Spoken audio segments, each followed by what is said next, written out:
Kenalkan, nama saya Immanuel Yufan Setiawan dengan nomor induk mahasiswa 261 dan saya berasal dari Universitas Negeri Merdeka Malang. Di sini saya akan membahas tentang suatu kejadian yang terjadi di dunia pendidikan dan hal ini sangat tidak baik di dunia pendidikan, yaitu seorang siswa bunuh diri karena dibully di lingkungan sekolah. Hingga seorang pemerhati anak berkata guru dan sekolah tidak peka atas apa yang terjadi di sekolahnya dan apa yang dirasakan oleh siswa-siswa yang terbully, yang merasakan terbully di lingkungan sekolahnya. Di sini saya akan membahas tentang identifikasi masalah, alternatif kebijakan, usulan kebijakan, rencana tindakan, dan yang terakhir adalah kesimpulan dari apa yang saya bahas hari ini. Yang pertama-tama kita akan membahas identifikasi masalah. Identifikasi di awal ini kita akan mencari inti masalah dan mencari apa yang terjadi dengan tersebut. Dan di sini saya menemukan kasus bully yang terjadi di lingkungan sekolah. Bullying atau intimidasi yang dilakukan oleh teman sebaya dapat berdampak buruk pada kesehatan mental dan emosional korban, dan dalam kasus ini bahkan menyebabkan korban mengalami kejadian yang tragis seperti bunuh diri. Dan yang kedua adalah kurangnya kesadaran dan tanggung jawab dari pihak sekolah dalam menangani bullying. Menurut pemerhati anak dan guru yang diwawancara dalam artikel tersebut, sekolah tidak peka terhadap permasalahan bully dan yang terjadi di lingkungan sekolah dan kurang memberikan perhatian dan tindakan yang cukup untuk menangani kasus tersebut. Dan yang selanjutnya adalah alternatif kebijakan. Di alternatif kebijakan sebenarnya ada 7, tapi saya akan menjelaskan apa saja karena inti dari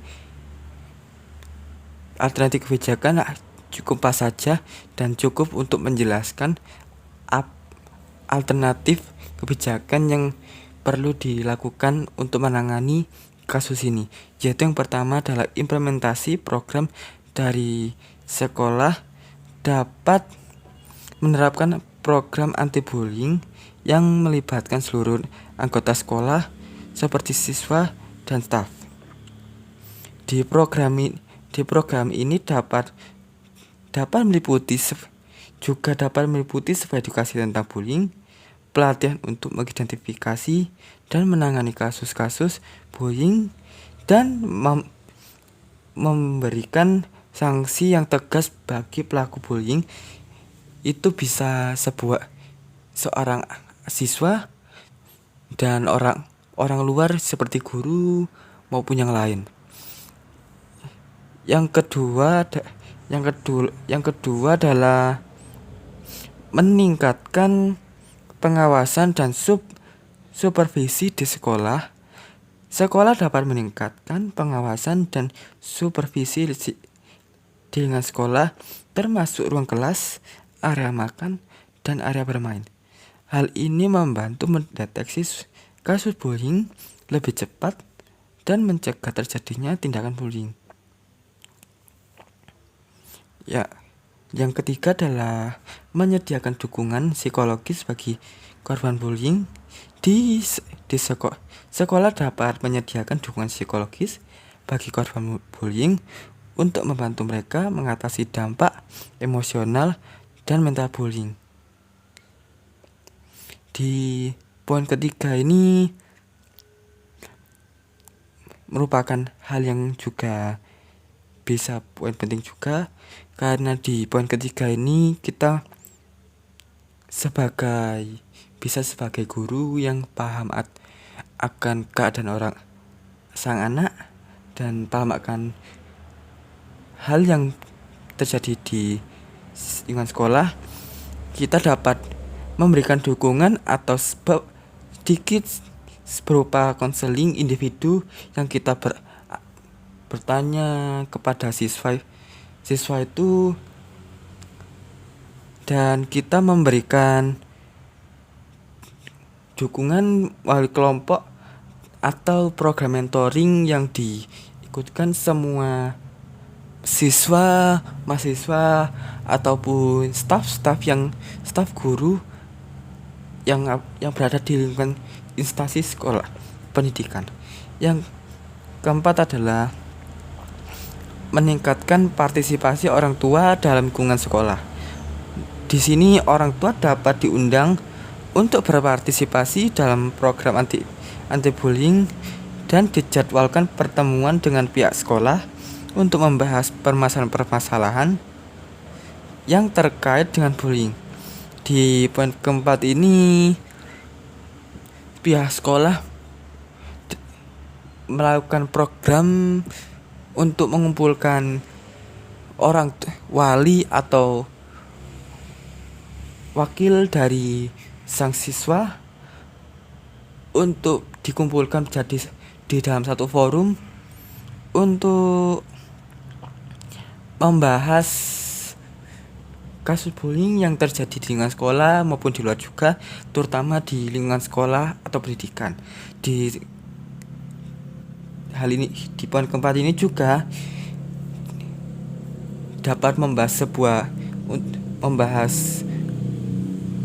untuk membantu meningkatkan kesadaran dan tanggung jawab orang tua dalam membantu dan mendukung upaya sekolah dalam mencegah kasus bullying, dan orang tua dapat menuntun, membimbing supaya sang anak juga dapat terbuka di lingkungan rumah dan sedikit mencegah hal bunuh diri di sang anak terjadi.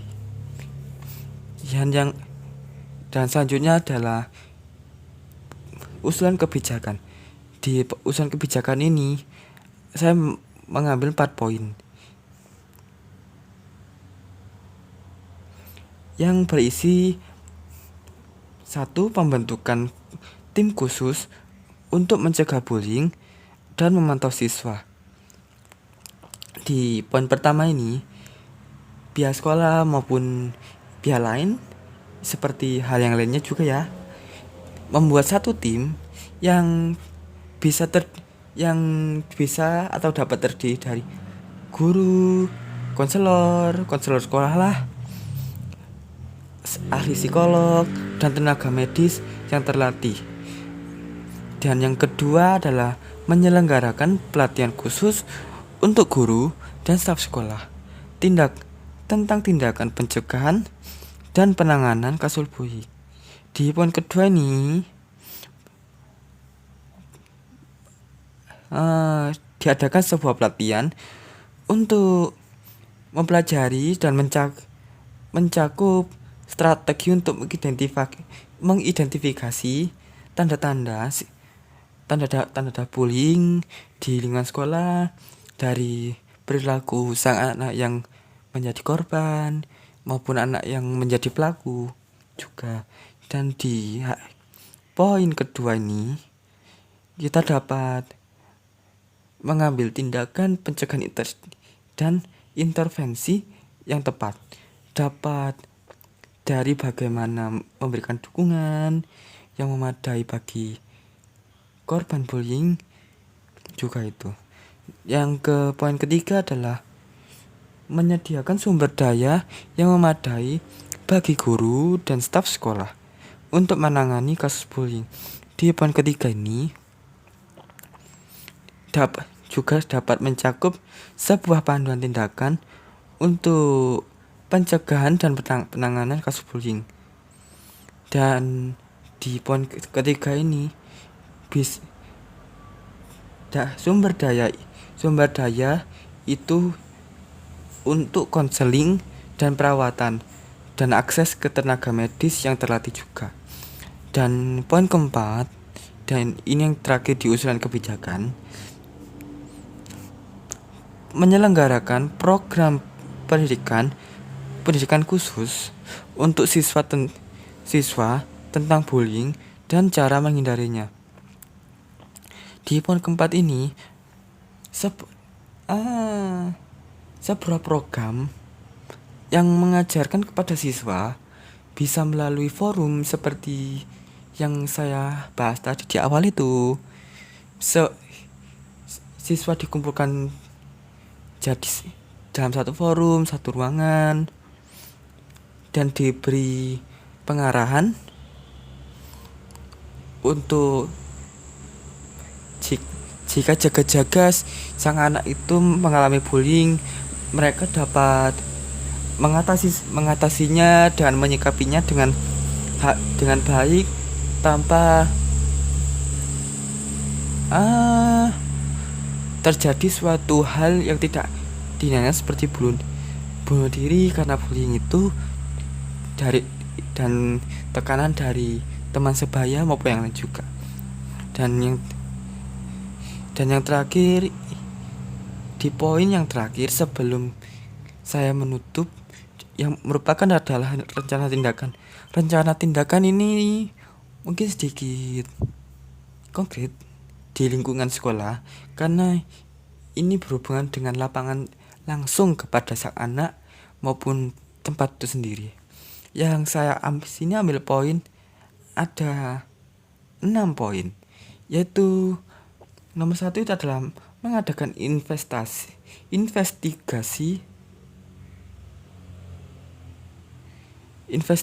terhadap kasus tersebut melalui kronologi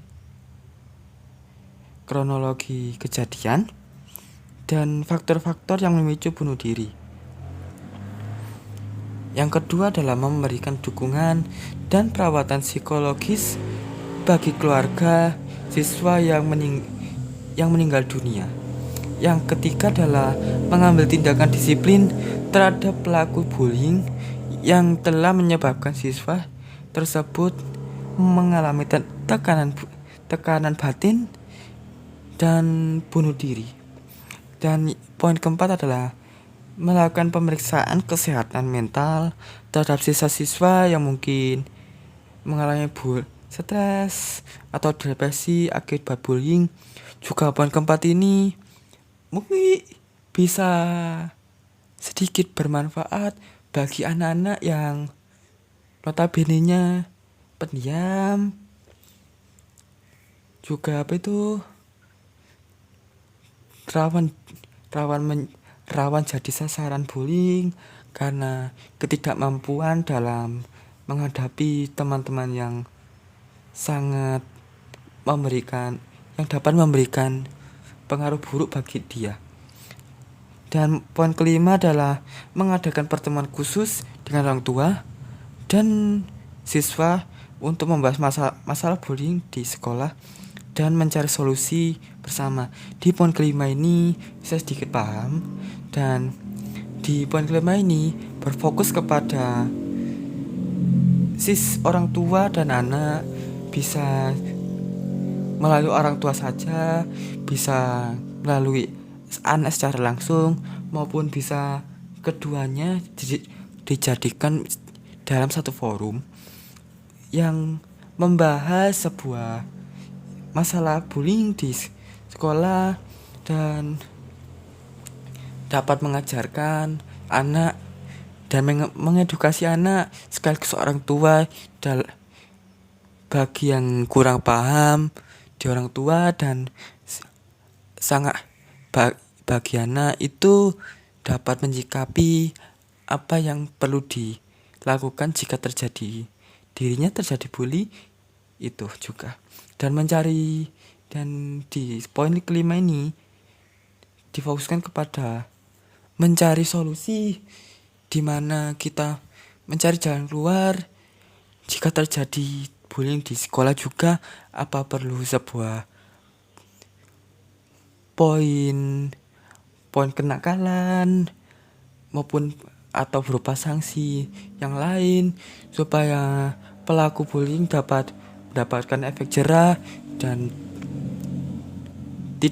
tidak mengulangi apa yang dilakukan kepada orang lain itu.